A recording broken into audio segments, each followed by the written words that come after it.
Dear students, इस video में हम उत्तराखंड बोर्ड के कक्षा 10 के मैथमेटिक्स 2020 के पेपर का सॉल्यूशन देखेंगे। सॉल्यूशन दिखाने का और आपको सॉल्व करके दिखाने का जो हमारा उद्देश्य है वो ये है कि हम आप लोगों को ऐसी विधि बताएं, ऐसा तरीका बताएं जिससे कि आप लोग एग्ज़ाम में ज़्यादा से ज़्यादा मार्क्स प्राप्त कर सकें। कुछ बच्चे बहुत अच्छे होते हैं, होशियार होते हैं, लेकिन एग्ज़ाम में लिखने की कला उनको नहीं आती है, जिसके कारण उनके जो नंबर है वो बहुत कम आते हैं।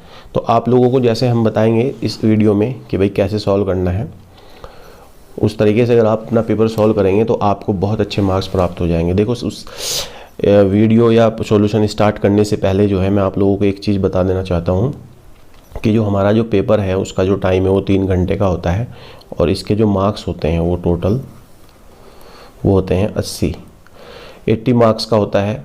और जो प्रैक्टिकल होता है वो कितने नंबर का होता है, वो 20 नंबर का होता है। प्रैक्टिकल 20 का, टोटल हमारा बन जाता है 100 मार्क्स। तो 20 नंबर तो हमें स्कूल लेवल पे मिल जाते हैं, लेकिन 80 की जो हमारी एग्जामिनेशन होती है, लिखित परीक्षा, उसमें हम अगर अच्छे से कोशिश करें तो 80 के 80 मार्क्स भी लाए जा सकते हैं। 80 पूरा स्कोर किया जा सकता है। तो आप लोगों को मैं बता रहा हूँ कि पहले तो हम ये देख लेते हैं कि पेपर में क्वेश्चन किस प्रकार से आते हैं। देखो, हमारे पास इसमें कुल जो है प्रश्न, जो टोटल प्रश्न है वो 30 होते हैं और 30 प्रश्न में मार्क्स डिस्ट्रीब्यूशन कैसे होता है। प्रश्न नंबर 1 से 10 तक के जो क्वेश्चन होते हैं वो 1 नंबर के होते हैं, जिनमें से पहले 5 क्वेश्चन बहुविकल्पी होते हैं, यानी 4 ऑप्शन दिए जाएंगे, उनमें से आपको एक ऑप्शन चुनना है जो सही होता है। उसके बाद जो अगले 5 क्वेश्चन होते हैं वो 1-1 नंबर के होते हैं, उनको आप लोगों को सॉल्व करना होता है। उसके बाद जो नेक्स्ट क्वेश्चन होते हैं, क्वेश्चन 11 से 15, यानी 5 क्वेश्चन जो होते हैं वो 2 नंबर के होते हैं। उसके बाद जो फिर 16 से 25 तक के जो क्वेश्चन होते हैं वो होते हैं 3 नंबर के, और फिर 26 से 30 ये होते हैं 6 नंबर के। अब हम देखेंगे अगर मार्क्स डिस्ट्रीब्यूशन के अकॉर्डिंग तो हमारे जो नंबर बन रहे हैं इनको मिला के तो पूरे 10 नंबर बन जाते हैं, फिर इनको 10, फिर इनको 30 और यहाँ पर 30। तो इस तरह से हमारे 80 नंबर का मार्क्स डिस्ट्रीब्यूशन हो जाता है। तो आप लोग अगर ध्यानपूर्वक करेंगे तो बहुत अच्छे मार्क्स आप ला सकते हैं। आप बहुत सीरियस होकर पढ़ें, अपने एग्जामिनेशन की तैयारी करें। एग्ज़ाम की तैयारी अच्छे से करेंगे तो अच्छे मार्क्स आपको प्राप्त होंगे। बाकी आप लोगों को हम वीडियो दे ही रहे हैं लगातार। इसके बाद जो है मैं क्लास 12th का भी पेपर डालने वाला हूँ मैथमेटिक्स का। तो आप लोगों से ये रिक्वेस्ट है कि आप इसको जो है वीडियो को ज़्यादा से ज़्यादा शेयर करें ताकि लोगों को लाभ हो सके, और चैनल को सब्सक्राइब करें ताकि हम लोग अपनी स्टडी को कंटिन्यू रख सकें।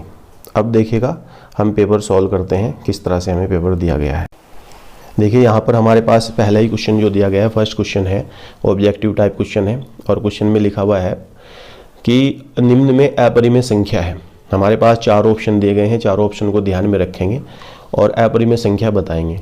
तो अपरिमेय संख्या बताने से पहले आप लोगों को सबसे पहले क्या पता होना चाहिए, परिमेय संख्या और अपरिमेय संख्याओं की परिभाषा।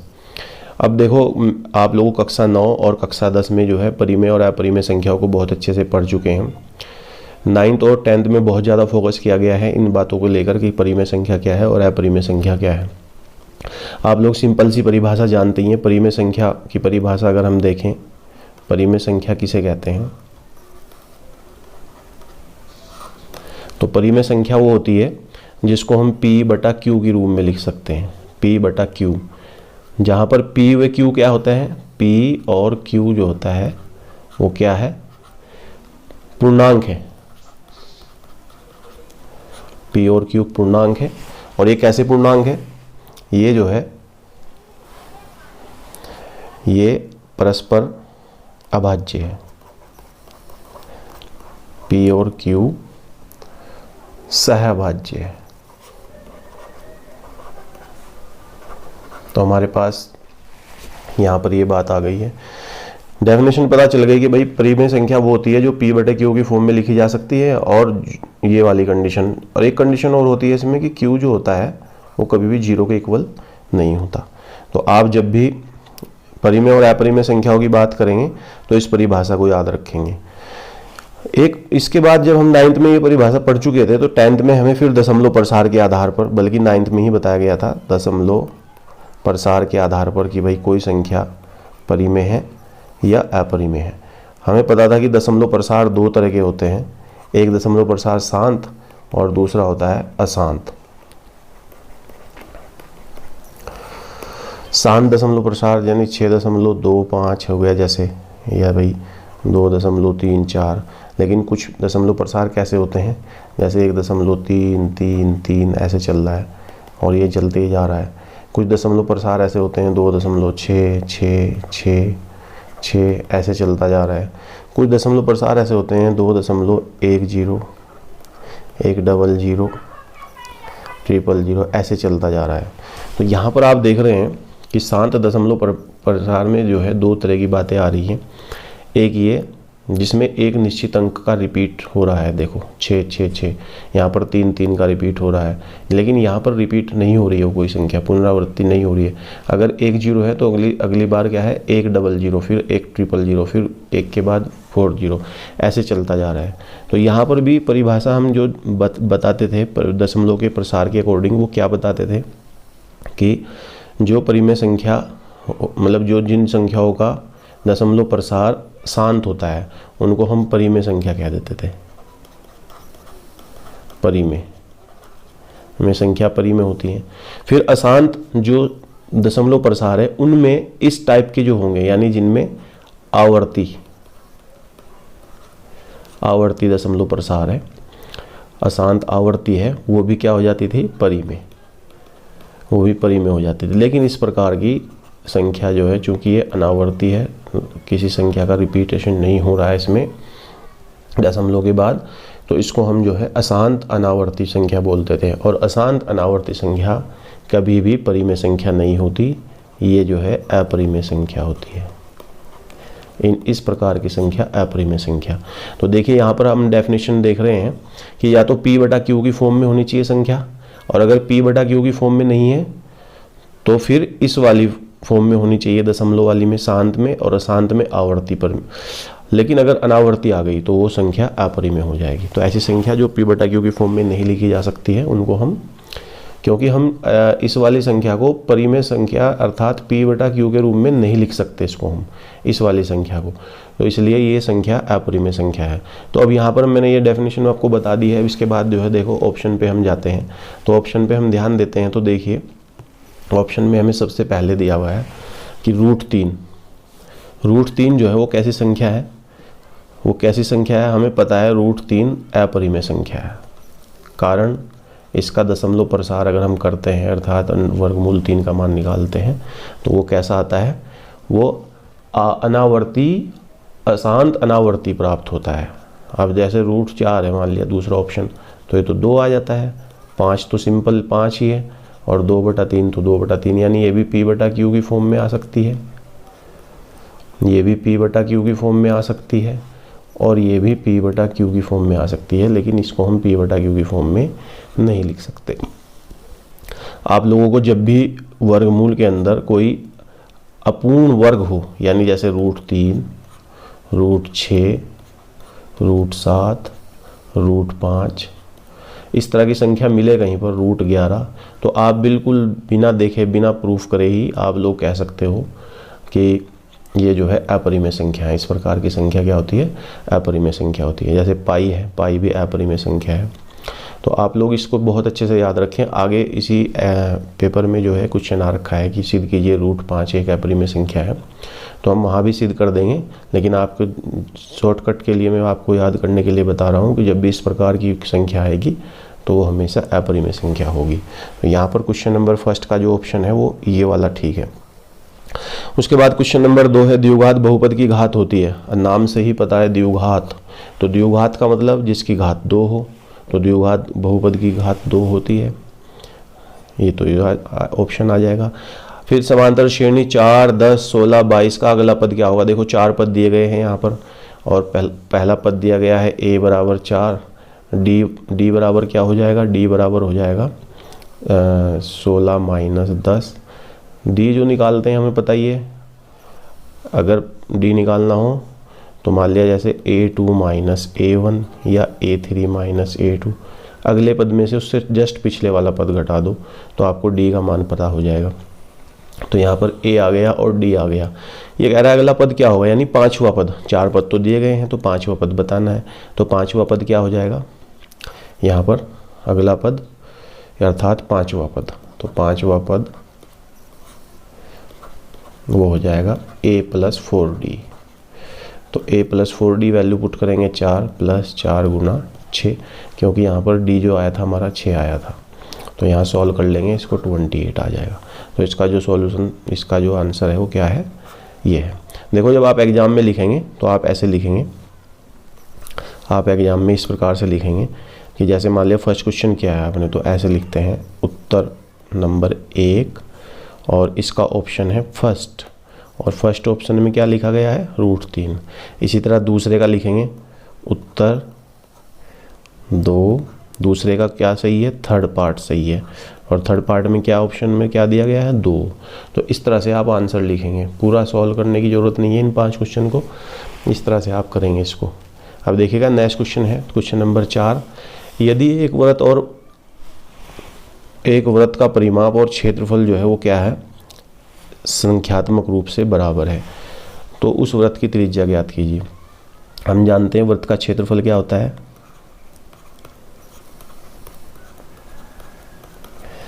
बराबर दिया हुआ है वृत्त के परिमाप के। कुछ भी नहीं करना, सिंपल सूत्र पुट करने हैं यहाँ पर।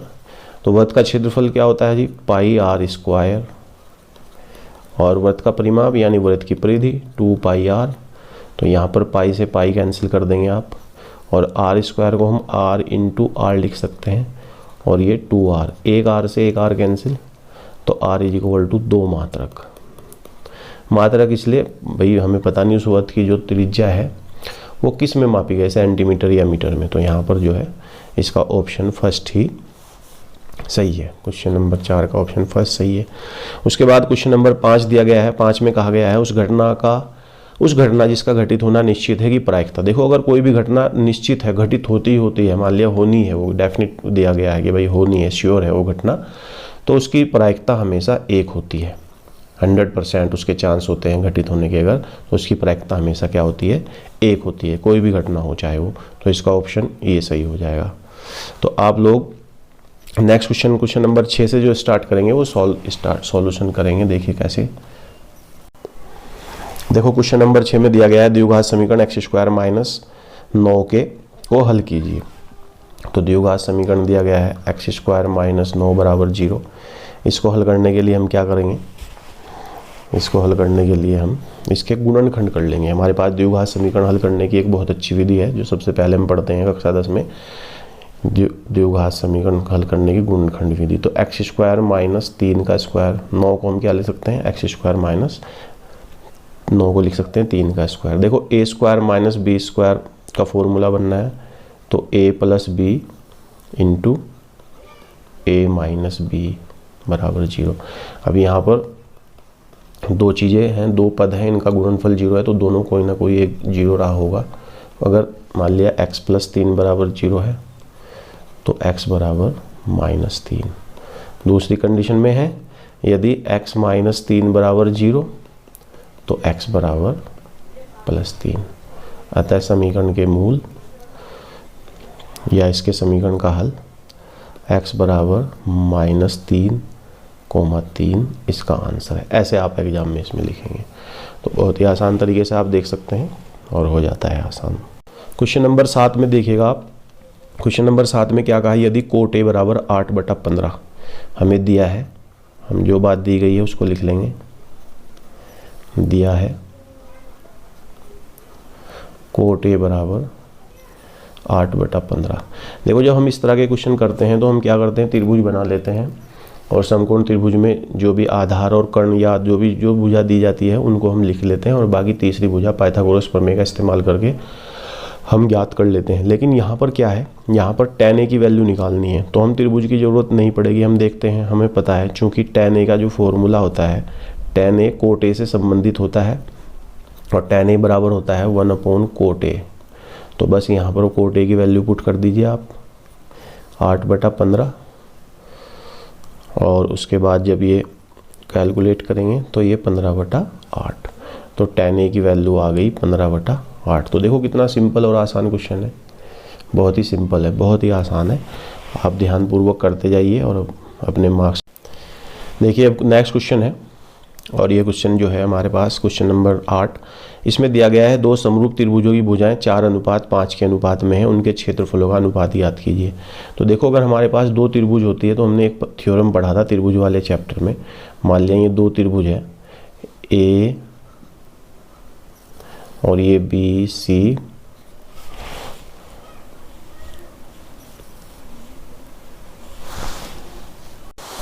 ये त्रिभुज है मान लिया ए बी सी और पी क्यू आर, और ये समरूप त्रिभुज है। तो हमने थ्योरम पढ़ी थी कि इनका जो क्षेत्रफल होता है यानी area of triangle A B C upon area of triangle P Q R, तो वो क्या होता है, इनकी संगत भुजाओं के वर्गों के अनुपात के बराबर होता है।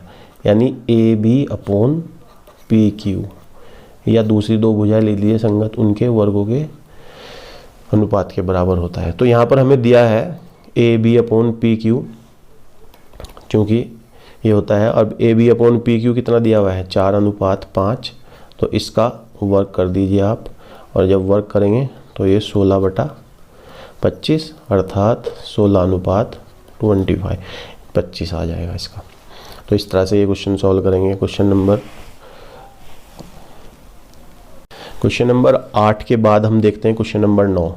क्वेश्चन नंबर 9 में कहा है वृत्त पर स्थित किसी बिंदु पर वृत्त की कितनी स्पर्श रेखाएं हो सकती है। तो सिंपल बात है, अगर कोई वृत्त है हमारे पास, कोई सर्कल है और इस पर ये कोई बिंदु है, तो यहाँ से सिर्फ और सिर्फ एक ही स्पर्श रेखा खींची जा सकती है। तो यहाँ पर इसका आंसर क्या है, वृत्त पर स्थित किसी बिंदु पर वृत्त की कितनी स्पर्श रेखा हो सकती है। तो आप लिखेंगे मात्र एक स्पर्श रेखा हो सकती है।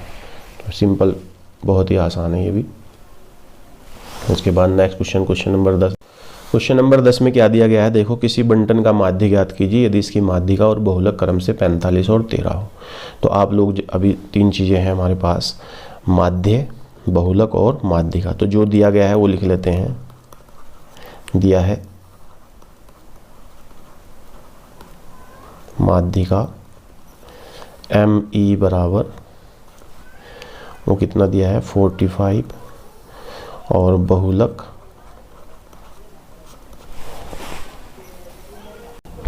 देखो यहाँ पर हम क्या करेंगे, इसको सॉल्व करने के लिए माध्यिका दी गई है, बहुलक दी गई है, माध्य ज्ञात करना है। तो सूत्र ये लगाएंगे, बहुलक बराबर 3 गुना माध्यिका माइनस 2 गुना माध्य। तो इसमें जब सूत्र पुट करेंगे तो देखिए कैसे हल होगा। यहाँ पर बहुलक जो है वो 13 दिया गया है, 3 गुना माध्यिका 45 है, और माइनस 2 गुना माध्य। तो यहाँ पर आप इसको हल कर लेंगे, 2 गुना माध्य बराबर ये हो जाएगा 135 माइनस 13, और माध्य बराबर 135 में से 13 माइनस करते हैं तो 122, और बटा 2 से डिवाइड करते हैं तो आ जाता है 61। तो देखिए सिंपल तरीके से आप इसको भी हल कर सकते हैं। उसके बाद नेक्स्ट क्वेश्चन नंबर 11 में क्या दिया गया है आपको। क्वेश्चन नंबर 11 में दिया गया है आपको, ये कहा गया है कि यदि बहुपद ax² माइनस 8x माइनस 4 के शून्यकों का योग 4 हो तो a का मान ज्ञात करो। देखो मान लिया ये बहुपद px है, तो आप लिख लेंगे यहाँ पर, माना px is equal to ax² और माइनस 8x माइनस 4 दिया है हमको शून्यकों का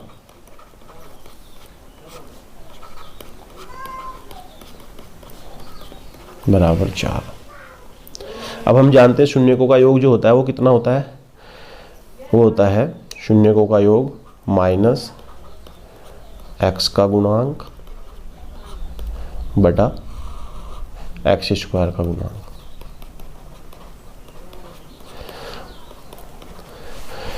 अब यहाँ पर वैल्यू पुट कर दो।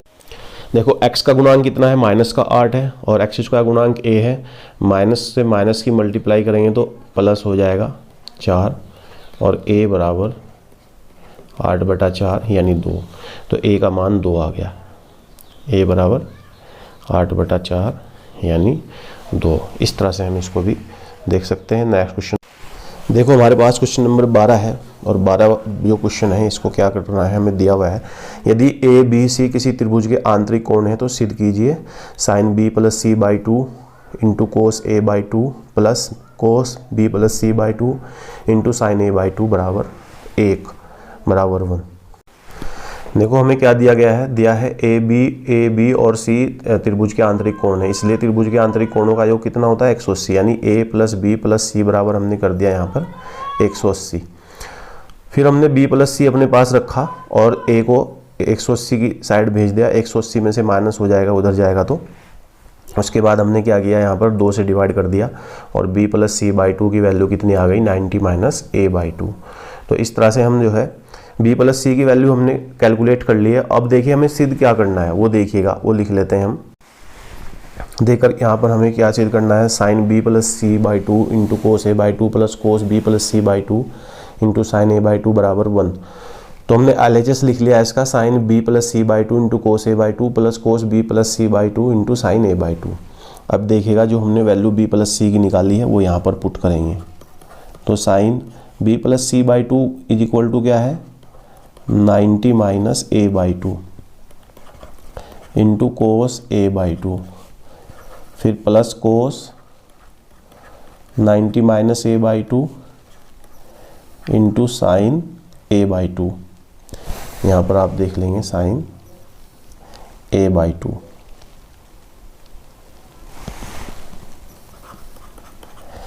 तो अब देखिएगा हमने एक फॉर्मूला पढ़ा था कि साइन 90 माइनस a बाई 2 मतलब यहाँ कुछ भी कोण होगा और साइन 90 माइनस कर रहा है तो हम क्या कर देंगे उसको, क्या हो जाता है वो कोस a by 2 into cos a by 2। इसी तरह यहाँ कोस है तो साइन में कन्वर्ट हो जाता है, तो sine a by 2 into sine a by 2। तो देखिए cos a by 2 cos a by 2 हो जाएगा कोस स्क्वायर a बाई 2 और sine a by 2 sine a by 2 क्या हो जाएगा साइन स्क्वायर a बाई 2। और ये हम जानते हैं sine square a cos square a plus sine square is equal to 1। a हो या a बाई 2 हो ये एंगल सेम होना चाहिए, यहाँ पर भी a बाई 2 है तो यहाँ पर भी a बाई 2 है, तो इसकी वैल्यू क्या आ जाती है 1। इस प्रकार से हम देखते हैं RHS, यानी LHS साइड हमने ली और RHS पे पहुँच गए। तो ये भी बहुत सिंपल है और आसान है। देखो इसमें क्वेश्चन अथवा वाला भी दिया गया है, उसको भी देखते हैं हम क्या। देखो ये क्वेश्चन हमारे पास अथवा वाला क्या दिया गया है वो देख लेते हैं जरा एक बार।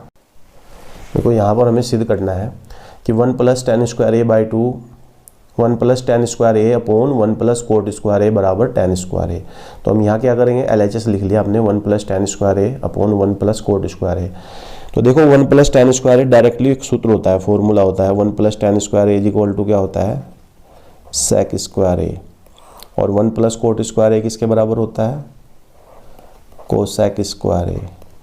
अब आप देखेंगे कि सेक स्क्वायर a को हम देखें कोस के पदों में लिख सकते हैं, सेक स्क्वायर a क्या हो जाता है 1 अपॉन कोस स्क्वायर a, और कोसेक स्क्वायर a क्या हो जाता है 1 अपॉन साइन स्क्वायर a। यहाँ पर हम जब मल्टीप्लाई करेंगे ऊपर नीचे तो ये हो जाएगा sign square a upon cos square a, और ये क्या हो जाता है टेन स्क्वायर a।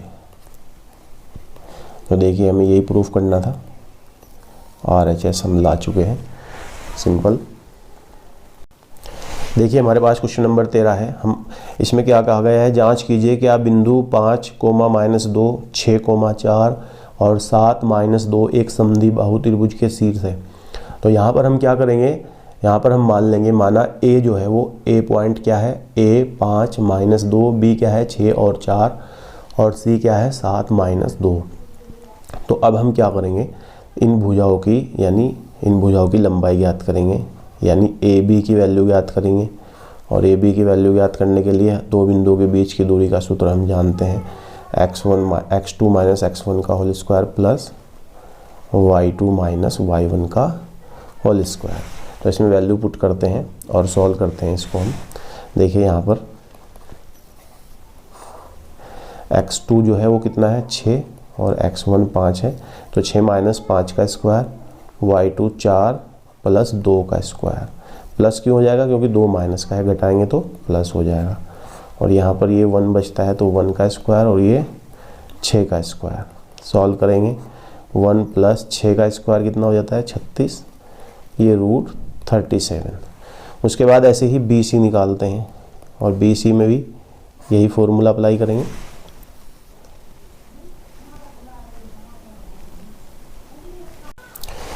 हमने यहाँ पर फॉर्मूला अप्लाई कर दिया x2 - x1 का होल स्क्वायर, y2 - y1 का होल स्क्वायर और आगे वैल्यू पुट कर दी यहाँ पर x2 और x1 की, वहाँ से जो बिंदु दिए गए हैं, और यहाँ पर सॉल्व कर लिया इसको। देखिए 1 का स्क्वायर तो 1 ही हो जाता है और -6 का स्क्वायर +36 हो जाता है। माइनस का हो या प्लस का हो, स्क्वायर हमेशा प्लस में ही आता है। और ये भी कितना आ गया √37। आप देख रहे हैं AB और BC की वैल्यू सेम आ गई है, यानी AB = BC, चूँकि AB = BC और दोनों का मान कितना है √37 आता है। ये त्रिभुज क्या है, त्रिभुज समद्विबाहु है। भाई समद्विबाहु त्रिभुज की परिभाषा क्या होती है? समद्विबाहु त्रिभुज वही होता है जिसकी दो भुजाओं की लंबाई समान हो। तो अब देखिए नेक्स्ट क्वेश्चन। यहाँ पर हम क्वेश्चन नंबर 14 जो दिया गया है उसमें एक रचना करने का क्वेश्चन है। ये इस प्रश्न में रचना करनी है, तो रचना करने के लिए मैं भी आपको नहीं बता पाऊंगा यहाँ पर, लेकिन इस क्वेश्चन को स्किप कर देते हैं और क्वेश्चन 15 देखते हैं। कहा गया है एक पासे को यदृच्छा फेंका जाता है, एक विषम अंक प्राप्त करने की प्रायिकता ज्ञात कीजिए। तो देखो पासे को जब फेंकते हैं तो माना S जो है वो क्या बन जाएगा, प्रतिदर्श समष्टि। जब पासा फेंकते हैं, पासे पे कितने अंक होते हैं, 1 से लेके 6 तक के अंक होते हैं। तो इस तरह से आप लिख लेंगे। और नंबर ऑफ S जो है वो टोटल कितने हैं, 6 हैं यहाँ पर। और यहाँ लिखेंगे माना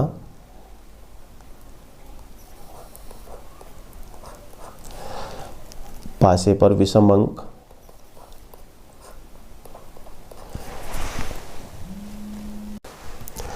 तो यहाँ जो है हम घटना मान लेंगे, माना विषम अंक आने की जो घटना है वो क्या है हमारे पास, वो E है। तो अब देखिएगा E जो होती है, विषम अंक कौन कौन से हैं, E बराबर जो क्या हो जाएगा, वो क्या हो जाएगा, विषम अंक एक तो है 3, एक है 5। यहाँ पर जो है विषम अंक ये है हमारे पास, विषम अंक 1, 3 और 5। तो यहाँ पर टोटल विषम अंक कितने आ रहे हैं, टोटल यानी नंबर ऑफ E जो है वो क्या है हमारे पास, वो है हमारे पास 3। तो हमें क्या निकालना है, PE, प्रायिकता निकालनी है E के घटित होने की। और E हमने मान लिया विषम अंक आने की घटना है, तो विषम अंक आने की घटना की प्रायिकता PE = number of E upon number of S। और ये है 3/6 यानी 1/2। तो इस तरह से हम कर लेंगे। इसके बाद जो है देखो इसका अथवा वाला क्वेश्चन भी दिया गया है, इसमें अथवा वाले को भी सॉल्व करेंगे। अथवा वाले में कहा गया है 12 खराब तथा 132 अच्छे पेनों के मिश्रण में से एक पेन यदृच्छा निकाला जाता है, निकाले गए पेन की अच्छा होने की प्रायिकता ज्ञात करो। तो मान लेंगे खराब पेन होने की जो घटना है वो E है और अच्छा पेन होने की घटना F है। देखो कैसे, ये हमने मान ली, माना पेन खराब होने की घटना E है और अच्छा होने की F है। तो टोटल जो पेन खराब है वो कितने हैं, नंबर ऑफ E जो हो जाएगा वो कितना हो जाएगा, वो है 12 पेन खराब। और जो अच्छे पेन है नंबर ऑफ F वो कितने हैं, वो है 132। और कुल जो पेन है यानी नंबर ऑफ S है वो टोटल खराब और अच्छे उन दोनों को जोड़ दीजिए आप, 132, तो वो हो जाएगा 144। और हमें निकालनी है पेन के अच्छा होने की प्रायिकता। तो पेन के अच्छा होने की यानी PF, क्या निकालेंगे यहाँ पर, PF, जो घटना आपने मानी है वही। सिंपल है, PF = number of F upon number of S। तो नंबर ऑफ F कितना है, 132 और ये 144। और इसको सॉल्व करेंगे तो ये 11/12। तो बहुत ही आसान और सिंपल है, इस तरह से आप लिख लेंगे, बहुत ही बढ़िया मार्क्स आपको मिलने वाले हैं एग्जाम में अगर ऐसे आप लिखेंगे तो। देखिए अब क्वेश्चन नंबर 16 है हमारे पास यहाँ पर। तो क्वेश्चन नंबर 16 में क्या कहा गया है कि एक बहुपद है। बहुपद क्या है, 2x⁴ minus 3x⁴ minus 3x⁴ plus 6x minus 2 के अन्य सभी शून्य ज्ञात कीजिए यदि इसके दो शून्यक √2 और माइनस √2 ज्ञात है। तो यहाँ पर जो √2 और माइनस √2 हैं इसके शून्यक हैं। जब हम इन शून्यकों से बहुपद बनाएंगे तो वो जो बहुपद आएगा वो बहुपद इस दिए गए बहुपद का क्या होगा, एक गुणनखंड होगा। तो पहले आप इस बहुपद को मान लीजिए, माना ये px है, पोलिनोमियल px है, और ये कितना है 2x की power 4 minus 3x cube minus 3x square plus 6x minus 2। तो शून्यक जो दिए गए हैं वो कितने हैं इसके, 2 शून्यक √2 कोमा माइनस √2 से बनने वाला बहुपद वो क्या हो जाएगा, वो बहुपद हो जाएगा जी, मान लिया वो gx है, और वो gx क्या होता है x माइनस अल्फ़ा और x माइनस बीटा, लेकिन माइनस का है तो प्लस हो जाएगा, और ये हो जाएगा x स्क्वायर माइनस 2। तो gx की वैल्यू ये आ गई हमारे पास। तो अब देखिएगा हम gx से क्या करेंगे, px को डिवाइड करेंगे, और जो भी आएगा qx वो भी इसका एक गुणनखंड होगा। तो यहाँ पर लिखेंगे हम x स्क्वायर माइनस 2, इससे डिवाइड करेंगे 2x की पावर 4। देखिए इसको ऐसे करेंगे हम, यहाँ पर x की पावर 2 से मल्टीप्लाई करेंगे, 2x की पावर 2, तो 2x की पावर 4 माइनस 2 दूनी 4 x की घात 3। इसे माइनस करेंगे, ये प्लस हो जाएगा, ये यहाँ से यहाँ कैंसिल हो जाएगा, और ये बचेगा x की घात 2 आएगा यहाँ पर, ये बचेगा माइनस 3x की घात 3 और plus x square plus 6x minus 2। उसके बाद माइनस 3 से और मल्टीप्लाई करें और x से मल्टीप्लाई करें, तो यहाँ पर माइनस का 3x की घात 3 और 3 दूनी 6x। अब इसको आप घटाएंगे, ये प्लस हो जाएगा, ये माइनस हो जाएगा, ये कैंसिल हो जाएंगे आपस में, ये क्या बचता है x स्क्वायर माइनस 2। तो 1 टाइम फिर चलाएंगे इसमें आप, तो ये x स्क्वायर माइनस 2, शेषफल 0 आ गया। देखो इस शेषफल 0 आने से ये बात भी साबित हो गई कि x स्क्वायर माइनस 2 जो है वो px का क्या है, एक गुणनखंड है। अब आगे हल देखिए कैसे करेंगे हम। विभाजन एल्गोरिथम क्या होता है देखिएगा, ये होता है विभाजन algorithm, px is equal to qx into gx plus rx। अभी rx हमने देख लिया था, शेषफल कितना आया था इसका 0, तो px की वैल्यू जो आएगी वो कितनी आएगी, वो आएगी gx इंटू qx, और gx कितना है 2x स्क्वायर माइनस qx जो आया था हमारे, ये आया था, और gx है x स्क्वायर माइनस 2 और rx था 0, तो यहाँ 0 रख देंगे। यानी कुल मिला के जो हमारे पास बचता है 2x square minus 3x plus 1 और ये x स्क्वायर माइनस 2। देखो अब हमें जो अन्य जो दो शून्यक निकालने हैं वो इस वाले गुणनखंड से प्राप्त होंगे हमको। तो इस वाले गुणनखंड से प्राप्त करने के लिए हम क्या कर देंगे, इसको हम 0 के बराबर पुट कर देंगे और सॉल्व कर लेंगे और x की वैल्यू ज्ञात कर लेंगे। देखिए कैसे, मान लिया यहाँ पर है, यहाँ पर दिया गया है 2x square minus 3x plus 1 बराबर 0। तो इसको सोल्व करेंगे गुणनखंड विधि से, माइनस का 2x माइनस का x प्लस 1 बराबर 0। यहाँ से 2x कॉमन लेंगे तो x माइनस 1, यहाँ से माइनस कॉमन लेंगे तो x minus 1 is equal to 0। x minus 1 पूरा कॉमन हो जाएगा और ये 2x minus 1 is equal to 0। दोनों को अलग अलग रखेंगे। यदि x माइनस 1 बराबर 0 तो x बराबर 1, और यदि 2x माइनस 1 बराबर 0 तो x बराबर 1/2। अतः अन्य जो शून्यक है वो क्या है हमारे पास, अन्य शून्यक 1,1/2 है। तो इस तरह से हम इसको भी सॉल्व कर लेंगे और कर चुके हैं। देखिए नेक्स्ट क्वेश्चन कैसे हल होगा। देखो क्वेश्चन नंबर 18 देखते हैं हम। 18 में क्या कहा गया है, समांतर श्रेणी एपी का प्रथम पद 8 है। तो प्रथम पद दिया गया है a बराबर 8 और अंतिम पद l बराबर 62 और पदों का योगफल मान लिया n पद है हमारे पास। तो Sn जो दिया गया है वो कितना है, Sn इज इक्वल टू वो दे रखा है 200 10। तो कह रहा है पदों की संख्या और सार्वधातुक ज्ञात कीजिए। तो पदों की संख्या ज्ञात करने के लिए आप क्या करेंगे, फॉर्मूला लगा देंगे। हमें पता है Sn बराबर n/2 a प्लस l। इस सूत्र से आप इस सॉल्व करेंगे। यहाँ पर 210 है, n हमें ज्ञात नहीं है, n ज्ञात करना है। a 8 है और ये कितना है 62।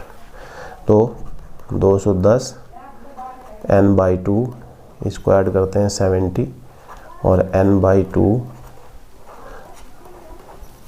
इससे इसको डिवाइड करते हैं 3 और n is equal to 2 into 3 is equal to 6।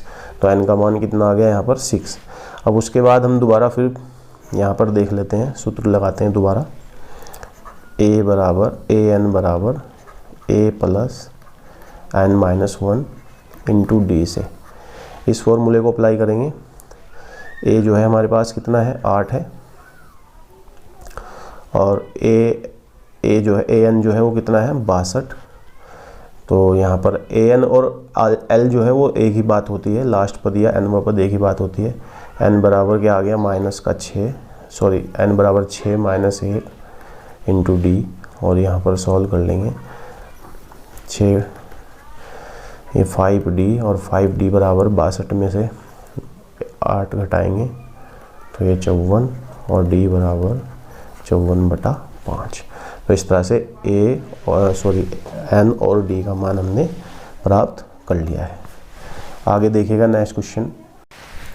देखो यहाँ पर हमें क्वेश्चन नंबर 19 में जो है वो क्या दिया गया है, एचसीएफ दिया गया है 306 और 657 का 9 और हमें क्या ज्ञात करना है, एलसीएम ज्ञात करना है। तो हम जानते हैं, देखो अगर हमारे पास दो कोई पूर्णांक हो a और b, सूत्र जो होता है वो क्या होता है भाई, a और b मान लिया दो पूर्णांक हैं, तो हम जानते हैं एचसीएफ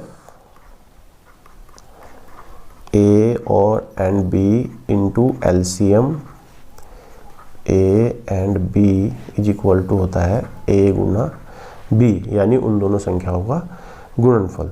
तो यहाँ पर जब हम देखेंगे और जो हमको दिया गया है सूत्र से इस्तेमाल करते हुए तो एचसीएफ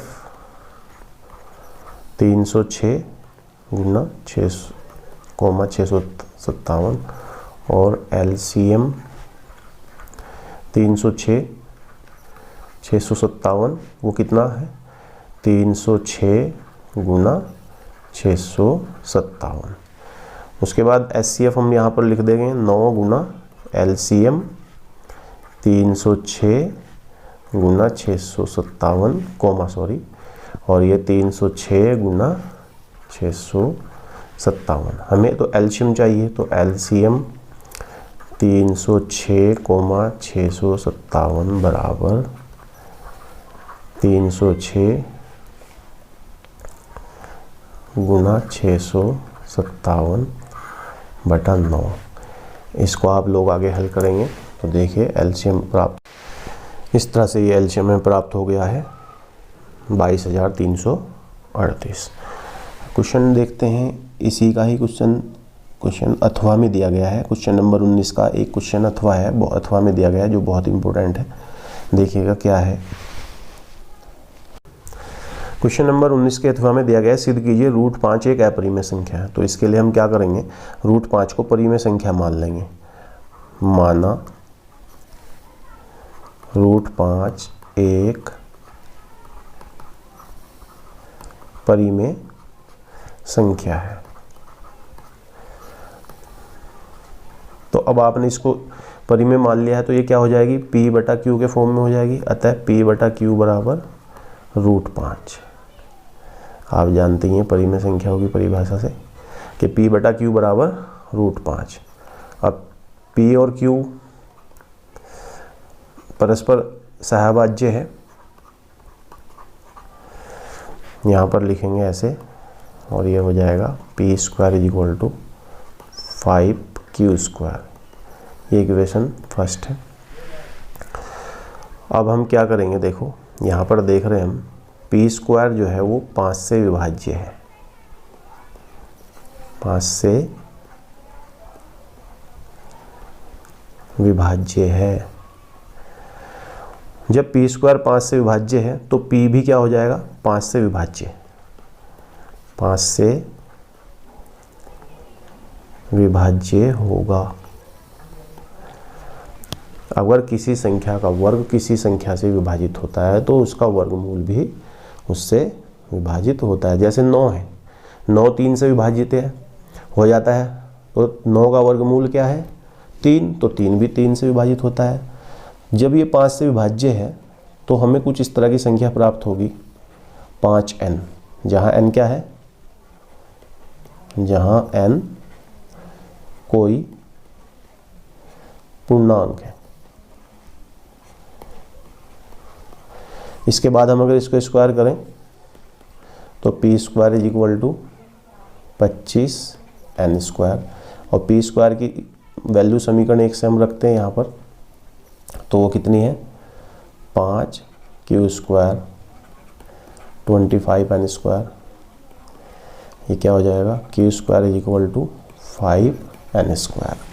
फिर यहाँ पर देख रहे हैं हम 5n स्क्वायर है, तो इसका मतलब क्या हुआ, इसका मतलब ये हुआ कि जो q स्क्वायर है 5 से विभाज्य है,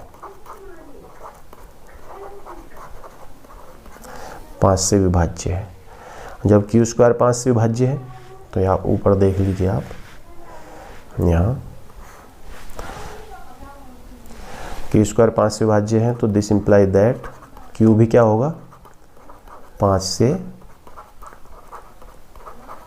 विभाज्य होगा। अब आप एक बात देखें, यहाँ पर p भी 5 से विभाज्य है और q भी 5 से विभाज्य है। हमारे पास जब हमने परिमेय संख्या मान लिया था इसको, तो हम जानते हैं कि जो p और q है, इनका जो HCF है वो क्या होता है, वो 1 होता है, क्योंकि ये क्या है, को प्राइम है। क्या है ये संख्या, को प्राइम। तो यहाँ पर को प्राइम होने की वजह से, सहभाज्य होने की वजह से इनका जो HCF है वो कितना है, 1, जबकि यहाँ पर कितना आ रहा है, 5 आ रहा है। तो हमारी जो हमने जो कल्पना की थी वो विपरीत बात शो हो रही है यहाँ पर, यानी विरोधाभास है, अर्थात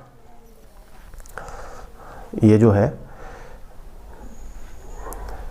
1 के बराबर नहीं है HCF, अतः √5 एक अपरिमेय संख्या है। हमने परिमेय संख्याओं की परिभाषा में डाल के देखा तो वहाँ पर ये सेटिस्फाई नहीं होती है, तो अतः √5 एक अपरिमेय संख्या है। यहाँ पर ये लिखना जरूरी है क्योंकि HCF जो है P और Q का 1 के बराबर नहीं है, इसलिए यह एक अपरिमेय संख्या है। देखो P और Q का परिमेय संख्या, P और Q जो सहभाज्य संख्या है, उसका मतलब यही होता है कि इनका जो HCF है वो क्या होना चाहिए, वो 1 होना चाहिए। जबकि यहाँ पर क्या कितना आ रहा है, HCF 5 आ रहा है। HCF क्या आता है, हाईएस्ट कॉमन फैक्टर जो दोनों को डिवाइड कर दे, ऐसा मैथ जो इसको अब देखिए नेक्स्ट क्वेश्चन है, यदि tan 2 थीटा बराबर कोट थीटा प्लस 6 तो थीटा का मान ज्ञात करो। क्वेश्चन नंबर 20 में, और ये बता दिया है कि 2 थीटा और थीटा प्लस 6 जो है 6 डिग्री, ये न्यून कोण है। तो न्यून कोण है तो 90 में से घटा सकते हैं इनको, यानी ऐसे लिख सकते हैं हम यहाँ पर tan 2 थीटा को हम क्या लिख सकते हैं,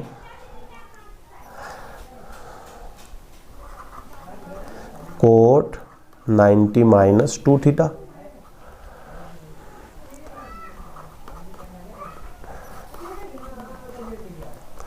कोट 90 माइनस 2 थीटा किसके बराबर होता है, tan 2 थीटा के। तो इसको हमने ऐसे लिख दिया। तो यहाँ पर कोट 90 माइनस 2 थीटा है, इधर भी कोट थीटा प्लस 60 है, तो कोट की वैल्यू को बराबर आप इक्वेट कर दीजिए, 90 minus 2 theta is equal to theta plus 6। इसको इधर लाएंगे, 90 minus 6 is equal to theta plus 2 theta, और ये 3 थीटा, और ये 6 माइनस करेंगे यहाँ पर तो ये हो जाएगा 84, और थीटा इज इक्वल टू 84/3। तो ये आ गया, थीटा की वैल्यू कितनी आ गई, 28। इस तरह से हम इसको देख सकते हैं, बहुत ही आसान। नेक्स्ट क्वेश्चन देखते हैं। देखिए इस वीडियो में मैंने क्वेश्चन नंबर 20 तक का सॉल्यूशन आपको दिया है। इसके 2 पार्ट में बना रहा हूँ, काफ़ी बड़ी वीडियो हो जाएगी, तो आप जो है इसका दूसरा पार्ट इसके बाद में नेक्स्ट पार्ट डाल दूंगा क्वेश्चन नंबर 21 से और 30 तक का सॉल्यूशन। अगर आप लोगों को हमारी वीडियो और आप पढ़ाने का तरीका अच्छा लग रहा है तो आप सब्सक्राइब करें और दूसरे लोगों को भी शेयर करें। आपसे अगर इस तरह आप हमारा सहयोग करेंगे तो ज़रूर हम भी आप लोगों को बहुत अच्छे से अच्छा कंटेंट उपलब्ध कराएंगे। धन्यवाद।